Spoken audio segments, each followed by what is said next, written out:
একটি মানুষকে কাঁদিয়ে চলে গেছেন। আগামীকাল তার জানাজা অনুষ্ঠিত হবে, দাফন হবে। জানাজার জন্য আমরা স্থায়ী কমিটি সিদ্ধান্ত নিয়েছি যে আগামীকাল দুপুর 2টায় পার্লামেন্ট ভবনের দক্ষিণ প্লাজায় যে মাঠ এবং বাণিজ্য অ্যাভিনিউ, এই পুরো অংশ জুড়ে আমাদের নেত্রীর জানাজা অনুষ্ঠিত হবে। এই জানাজা পড়াবেন আমাদের জাতীয় মসজিদের খতিব অর্থাৎ বাইতুল মুকাররমের খতিব। আর এই জানাজায় যে সঞ্চালন করবেন, পুরো বিষয়টাকে যিনি সঞ্চালন করবেন, তিনি হচ্ছে আমাদের জাতীয় স্থায়ী কমিটির সদস্য জনাব নজরুল ইসলাম খান।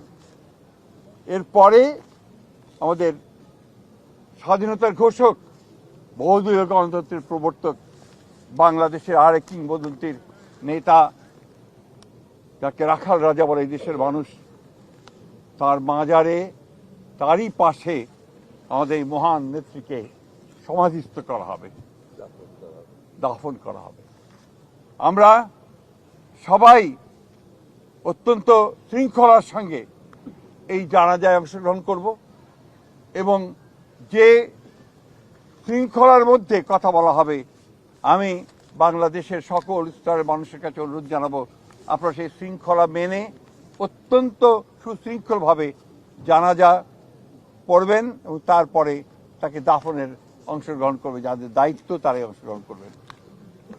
অনুরোধ থাকবে আপনাদের কাছে যে আপনারা কেউ এই নিয়ম ভঙ্গ করে শুধুমাত্র ছবি তোলার জন্য সামনের দিকে এগিয়ে যাবেন না এবং ব্যাহত করবেন না এই পুরো কর্মসূচিকে।